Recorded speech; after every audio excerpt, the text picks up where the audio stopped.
தமிழ்நாட்டுடைய ஜீவாத உரிமைகள், நம்முடைய தொப்புக்குடி உறவுகளான ஈழத்தமிழர்கள், இப்படி எண்ணற்ற போராட்டங்கள் தமிழ்நாட்டிற்கு இருக்கிறது, ஆபத்துக்கள் இருக்கிறது. இதையெல்லாம் கருத்தில் கொண்டு இதுவரையும் நான் எப்படி போராடினேனோ மரணத்தை கூட எதிர்கொண்டு போராடுகின்ற போராட்டமாகத்தான் கொடிவன் ராஜபக்சே லட்சக்கணக்கான ஈழத்தமிழரை கொண்டு படுகொலை செய்த ராஜபக்சேவுடைய திருப்பதி திருமலையின் வருகையை கண்டித்து திருமலைக்கே சென்று கருப்புக்கொடி ஆர்ப்பாட்டம் நடத்தியவர்கள் நாங்கள். அதற்காக கடுமையாக நாங்கள் தாக்கப்பட்டோம். நாங்கள் மட்டுமல்ல, அப்பொழுது இருந்த நம்முடைய ஊடக நண்பர்களும் என் பொருட்டு அந்த போராட்டத்தில் பங்கேற்ற அந்த செய்தியை சேகரிக்க வந்தவர்களும் கடுமையாக தாக்கப்பட்டார்கள் என்பதையும் நான் மறுக்கவில்லை.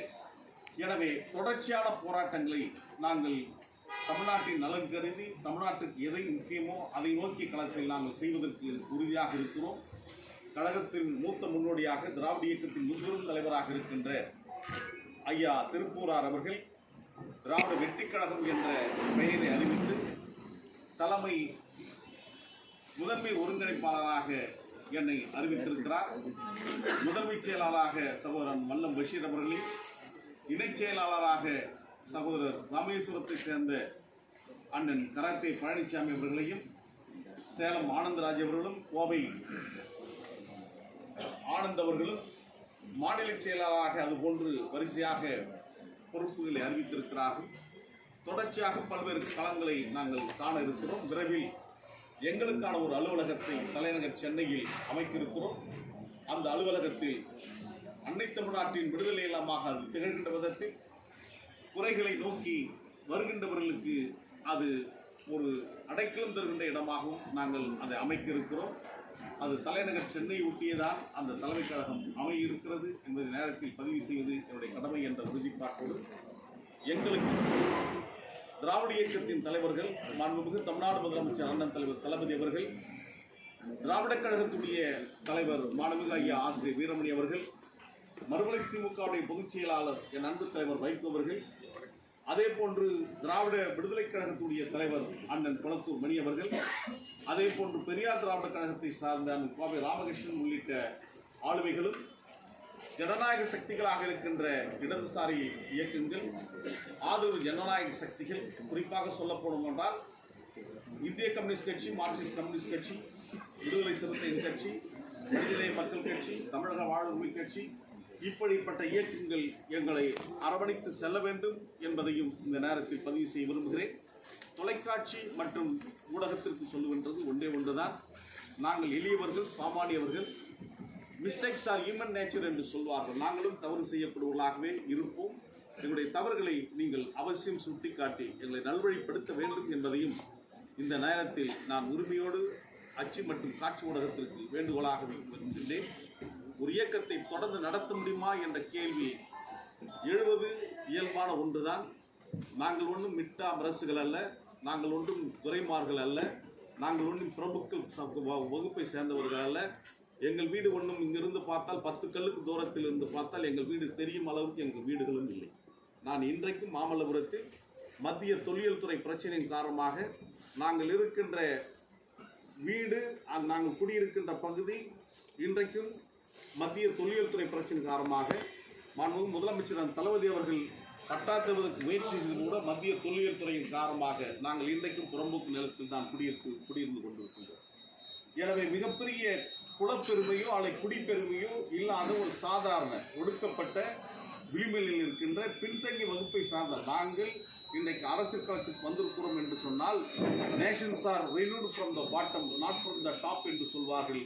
அதை போன்று எளியவர்களாக நாங்கள் முதல் தலைமுறை அரசியல்வாதியாக வந்திருக்கின்ற நாங்கள் இன்றைக்கு களத்துக்கு வந்திருக்கிறோம். அன்னை தமிழ்நாடு எங்களுக்கு ஆதரவளிக்க வேண்டும் என்பதை இந்த ஊடகத்தின் வாயிலாக அன்பு வேண்டுகோளாக நான் வைக்கின்றேன். சார் சார் இது சார் தமிழக வெற்றி கழகத்தோட சாயல் இருக்க சார் இதில் திராவிட வெற்றி கழகம் இதற்கான காரணம் என்ன சார்? அதோட தொடர்புடைய கட்சிகள் அவங்க தமிழக வெற்றி கழகம், நாங்கள் திராவிட வெற்றி கழகம். திராவிட வெற்றி கழகம் என்பது திராவிடம் என்பது அதற்கு அடையாளமாகத்தான் இன்றைக்கு கர்நாடகாவிலிருந்தும் கேரளாவிலிருந்தும் ஆந்திராவிலிருந்தும் தலைநகர் டெல்லியிலிருந்தும் திராவிட இயக்க தலைவர்கள் வந்திருக்கிறார் என்று சொன்னால், திராவிடம் என்பது பரந்துபட்ட ஒன்று. அந்த பரந்துபட்ட தேசியத்தை கட்டிக்காக்க வேண்டிய கடமை, அதை நல்வழிப்படுத்த வேண்டிய கடமை எங்களுக்கு இருக்கிறது என்ற உள்வாங்கலின் காரணமாகத்தான், அந்த புரிதலின் காரணமாகத்தான் திராவிட இயக்க சிந்தனைகளை உள்வாங்கி நாங்கள் திராவிட வெற்றிக் கழகம் என்ற ஒன்று உருவாக்கியிருக்கிறோம். சமீபத்தில் வந்த ஒரு 4-5 கட்சிகள், குறிப்பாக சொல்லப்போனால் தமிழக வாழ்வுரிமை கட்சி அண்ணன் வேல்முருகன் தலைமையிலான தமிழக வாழ்வுரிமை கட்சி, அதே போன்று தமிழக வெற்றிக் கழகம், அதே போன்று நாம் தமிழர் கட்சி, அதே போன்று அம்மா முன்னேற்ற கழகம், இவை எதையிலும் திராவிடம் வரவில்லை. இது அனைத்துமே கருத்தியல் ரீதியான ஒரு எதிர்வினையாக நாங்கள் கொண்டிருந்தால் அந்த கருத்தியலில் நாங்கள் பயணப்படுகிறோம் என்பதற்காகத்தான் 150 ஆண்டு கால அந்த தொடர்ச்சியை, அந்த லெகசி என்று சொல்லப்படுகின்ற அந்த திராவிட இயக்கத்தின் பாரம்பரியம் கொண்ட இந்த நாளில் நாங்கள் உருவாக்குவதற்கான காரணம், நாங்கள் திராவிடத்தின் அடையாளமாக தொடர்ச்சியான இந்த பயணத்தில் நிற்கப் போகிறோம் என்பதுதான் அதில் உள்ளான செய்தியாக இருக்கிறது. இது குழப்பத்தை ஏற்படுத்தாதா சார்? இது குழப்பத்தை ஏற்படுத்தாதா? டிவிக்கேன்றது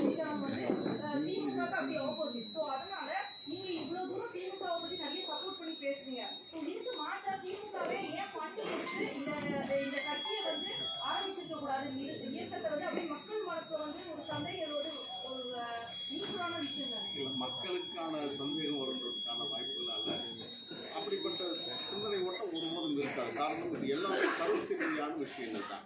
தமிழ் தேசியம் திராவிட இயக்கத்திற்கு எதிரானது என்ற ஒரு சொல்லாடல் இருக்கின்ற காரணத்தினால்தான் இத்தனை இயக்கங்களும் திராவிடம் தாங்காமல் வருகிறது. இன்றைக்கு திராவிடத்தை நோக்கி மிகப்பெரிய கூர்மையான அம்புகள் வீசப்படுகின்ற காரணத்தினால் திராவிட இயக்கத்தை காக்க வேண்டிய கடமையில் நாங்கள் இருக்கிறோம். இங்கே பேசி அனைவரும் சொன்னதை போன்று நாங்கள் திராவிட இயக்கத்தின் ஒட்டுமான செடியாகத்தான் நாங்கள் இருக்கிறோம். இது யாருக்கும் எதிரான இயக்கம் அல்ல, திராவிடத்தை காக்கின்ற இயக்கமாக இருக்கும். அதே வேளையில் திராவிடத்திற்கு எதிரான எந்த சக்தியாக இருந்தாலும் அதை எதிர்க்கின்ற நிலைக்கு நாங்கள் உறுதியாக இருக்கிறோம். உட்கட்சி ஜனம் குறிப்பாக சொல்லப்போனால், நான் ஒரு 32 ஆண்டு காலம் ஒரு இயக்கத்தில் பயணப்படுத்தினேன். தன் மகனுக்காக ஒரு சாதாரண ஒரு பணியை தூக்கி சுமத்தி விட்டு வெளியேற்றுகின்ற சூழல் வந்திருக்கிறது. எனவே நாங்கள் பயணப்பட்டு அந்த திராவிட இயக்கத்துடைய வழியில் நாங்கள் பயணம் செய்வதற்கு தடைகள் ஏற்பட்ட காரணத்தினால் தொடர்ச்சியான அந்த பயணத்தில் நாங்கள் பயணம் செய்வதற்கு நாங்கள் ஏற்கனவே நான் சொன்னதை போன்றுதான், நான் மட்டுமல்ல என்னை சார்ந்த தோழர்களும் உடனடியாக தாய்க்கழகத்தில் இணைந்து பணியாற்றலாம் என்ற ஒரு நிலைப்பாடும் விருப்பமும் இருந்தாலும் சில தடைக்கற்கள் அங்கே செல்வதற்கு இருக்கின்ற காரணத்தினால் நாங்கள் வேறு வழி இல்லாமல், நீங்கள் இன்றைக்கு பார்த்திருப்பீர்கள், காலையிலிருந்து இதனால் இத்தனை மணி நேரம் 3.5 மணி நேரம் கடந்த போது உணவு கூட அருந்தாமல் அந்த தோழர்கள் காத்திருந்து உரை கேட்கிறார் என்று சொன்னால், இந்த அடர்த்தியான கொள்கை கொண்ட திராவிட இயக்கத்தினர்களை நாங்கள் விலக்கி வைத்துவிட்டு நாங்கள் தனிமைப்படுத்த முடியாது, தனிமையாக இருக்க முடியாது. எனவே அவர்களுக்கான ஒரு இயக்கம் என்பதை உறுதிப்படுத்துவதற்காகத்தான் இந்த திராவிட வெற்றிக் கழகம் நாட்டுக்கான தேவையாக இருக்கிறது என்பதை நான் பதிவு செய்கிறேன். செயல்படும் போது ஒரு தேர்தல் அரசியல் போட்டியிட வேண்டிய திமுகவோட கூட்டணி வைக்க போறீங்களா? அது குறித்து நாங்கள் பெருசாக விவாதிக்க நாங்கள் ஒன்றும் துறவரம்